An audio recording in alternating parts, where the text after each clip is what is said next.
Hi, welcome. Enjoy the content. Subscribe and turn on notifications.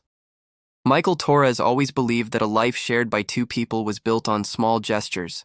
A cup of coffee left on the table before work, a quick text exchanged in the middle of the afternoon, a simple "I'm home" when walking through the front door. To him, those details were the invisible glue that held a marriage together. So when he woke up that Saturday morning to his phone vibrating insistently on the nightstand, he never imagined that one careless digital slip-up by his wife would completely change the course of his life. It was almost 3 in the morning. Michael turned over, half asleep, and picked up the phone, expecting some work emergency. But the name that lit up the screen made his heart race. Vanessa, his wife, who was right there beside him, sleeping peacefully under the same blanket. The message was short, but devastating. "Good night, love. Can't wait to see you tomorrow." Michael blinked a few times trying to process it. He reread the message, then read it again. He slowly sat up in bed, feeling his blood run cold. If Vanessa was saying goodnight to someone, it definitely wasn't him. The tone was different, far too intimate, charged with an anticipation he hadn't felt from her in months. He turned to look at her. Vanessa was sleeping deeply, her face calm, her breathing slow and steady, completely unaware of the mistake she had just made. Michael sat there motionless, watching. How could she sleep so peacefully? In the minutes that followed, hundreds of thoughts raced through his mind. Could it be a mistake? Maybe she meant to send it to him and he was misreading it? But no, that didn't make sense. They had gone to bed together, exchanged their usual goodnight before turning off the lights. Why would she send another message minutes later? And more importantly, why that tone? "Can't wait to see you tomorrow." See who? He was right there. He had always been there. Michael felt his chest tighten, his throat go dry. It was that feeling, like the ground was vanishing beneath his feet. He got up carefully so as not to wake her and walked to the living room. He sat on the couch, gripping his own phone tightly, staring at the glowing screen. Maybe it was a friend.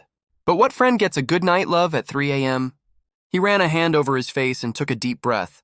He wasn't the kind of man to ignore red flags. As a financial consultant, he was trained to spot inconsistencies, patterns that didn't add up. And this didn't add up. He spent the rest of the night awake, mentally replaying the past few months. Vanessa had changed. Little things that once seemed insignificant now formed a troubling picture. She dressed up more, spent more time on her phone, always keeping the screen face down. She'd started business meetings with Vincent, her partner in the boutique she'd opened. Michael had supported her, encouraged her, trusted her, and now he wondered if he had been naive, or just too trusting. By sunrise, Michael had made a decision. He wouldn't confront her yet. He needed proof, absolute proof, but he wasn't going to live in uncertainty for long. When Vanessa woke up around 8, Michael was already awake, staring at the ceiling. "Good morning." "Love," she said, stretching. Michael smiled faintly. "Morning."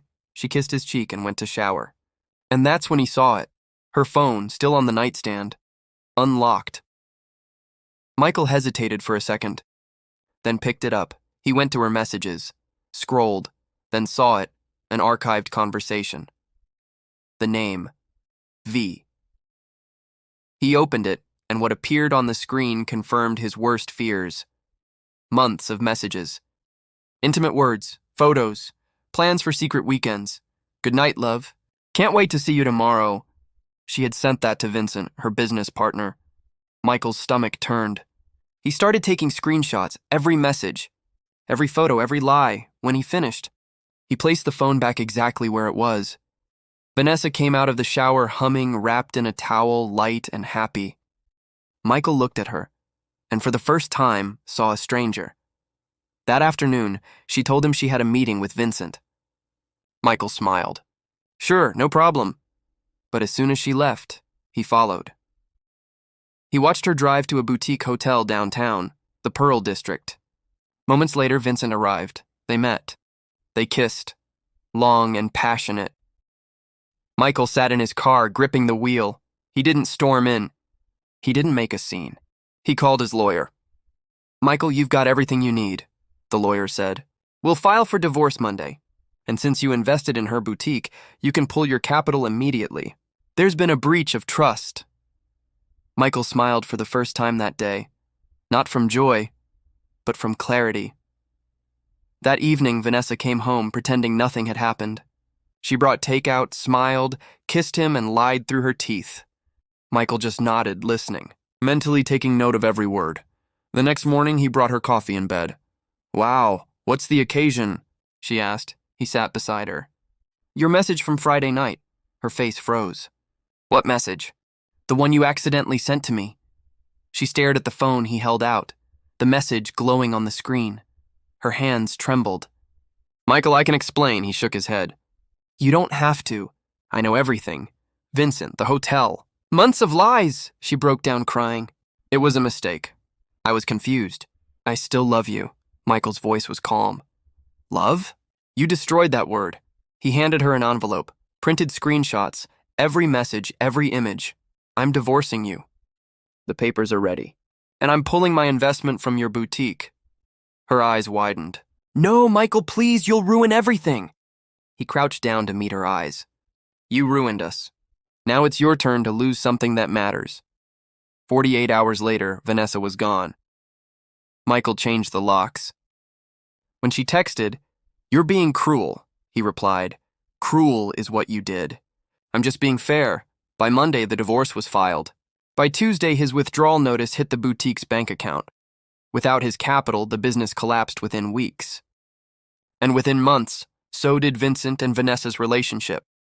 3 months later, Michael saw Vanessa again, thinner, paler, defeated. Their eyes met for a moment. Then he looked away. There was nothing left to say.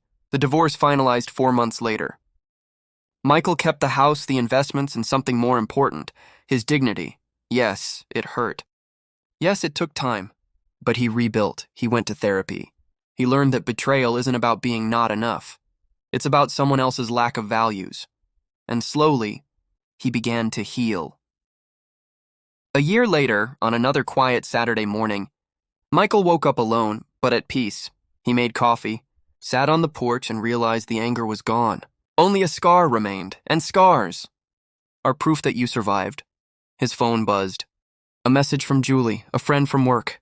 "Good morning. Want to grab coffee today?" Michael smiled. "Not sadly, genuinely. Sure," he typed back. "What time?" He looked out the window and thought, sometimes the endings that break you are just new beginnings in disguise.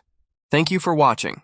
If you enjoyed this story, don't forget to subscribe and turn on notifications so you don't miss the next one. See you next time.